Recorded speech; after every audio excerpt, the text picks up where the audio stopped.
Oke, ada 5 pertanyaan yang harus kami jawab. Untuk pertanyaan pertama, apa yang dimaksudkan dengan nama band kalian, ABC? Nama ABC terinspirasi dari buku yang ditulis oleh Alexander Berkman, orang yang pertama kali menyebut dirinya seorang anarkis. Buku itu menjelaskan tentang dasar-dasar anarkisme, seperti gotong royong, saling bantu, bahkan menjalin relasi pertemanan menurut kami sendiri. Mirip seperti buku belajar membaca untuk anak-anak. Lanjut ke pertanyaan kedua. Bila band kalian ditubuhkan, di mana ditubuhkan dan mengapa ditubuhkan? Kami membentuk band di warung kopi kecil tepat di pinggir jalan raya di mana kendaraan bermotor selalu lalu lalang. Kami membentuk band sebagai media alternatif untuk menumpah ruahkan rasa amarah dan kegelisahan kami di lingkungan sekitar. Juga sebagai ruang ketika kita melihat dan berkonfrontasi langsung dengan para penindas seperti aparat, negara, dan kapitalis. Untuk pertanyaan ketiga, genre dan band yang kalian inspirasikan. Sebenarnya, genre dan band yang menginspirasi kami cukup banyak. Tentunya berawal dari punk seperti Crash, Dead Kennedys, Subhumans, Of, Circle Jerks, Minor Threat, Bad Brains, dan sebagainya. Oh ya, kami juga terinspirasi dari Homicide, grup hip hop yang bisa dibilang cukup kritis dalam soal lirik yang membuat kami merefer bahan bacaan tertentu. Lanjut ke pertanyaan keempat, maksud di dalam setiap lagu kalian di dalam Split. Oke, baik. Mulai dari lagu Dominasi Sirna.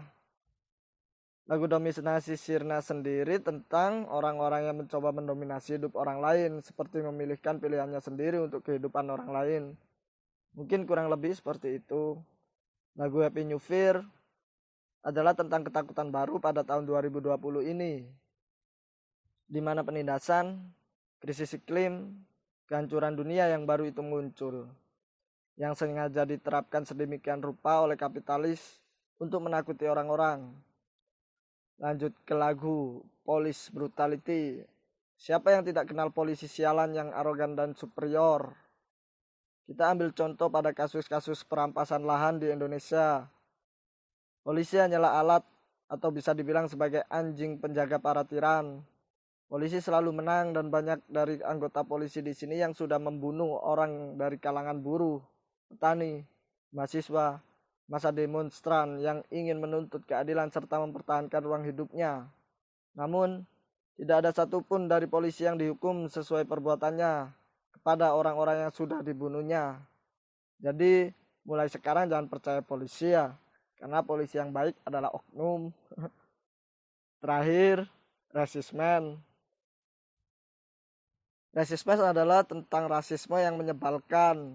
Kita bisa melihat pada kasus kematian George Floyd beberapa waktu lalu akibat ulah polisi yang melahirkan gejolak protes anti-rasisme hampir di seluruh dunia. Rasisme adalah suatu sistem kepercayaan atau doktrin yang menyatakan bahwa perbedaan biologis yang melekat pada ras manusia menentukan pencapaian budaya atau individu. Bahwa suatu ras tertentu lebih superior dan memiliki hak untuk mengatur yang lainnya. Sejarah rasisme di Amerika sendiri juga telah berlangsung sekitar abad ke-19. Di Papua, sekitar tanggal 19 Agustus 2019 terjadi gelombang protes anti-rasisme di Jayapura, Manukwari, ibu kota Papua Barat, Sorong, Jogja, dan di beberapa titik di daerah Indonesia.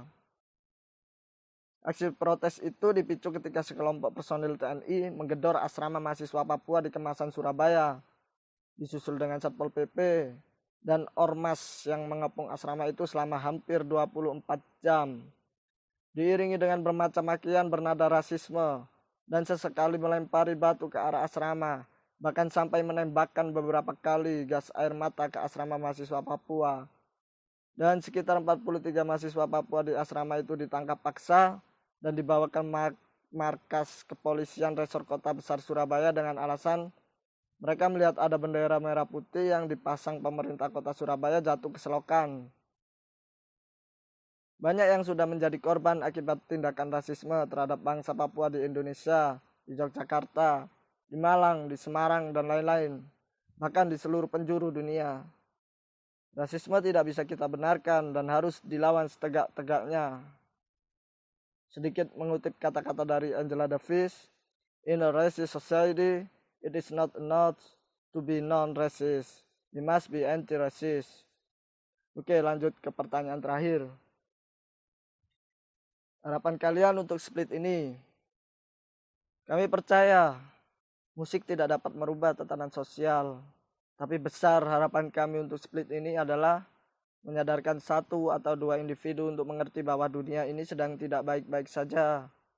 Banyak kekerasan aparat, perampasan lahan, perampasan ruang hidup, intimidasi terhadap petani, nelayan, dan buruh, operasi militer di Papua Barat, banyak orang-orang kelaparan, banyak orang-orang miskin. Semua ini adalah ulah dominasi kapitalis, negara, dan aparat. Oke, dari 5 pertanyaan itu sudah kami jawab. Dan terima kasih sudah mendukung dengan cara apapun itu untuk split ini.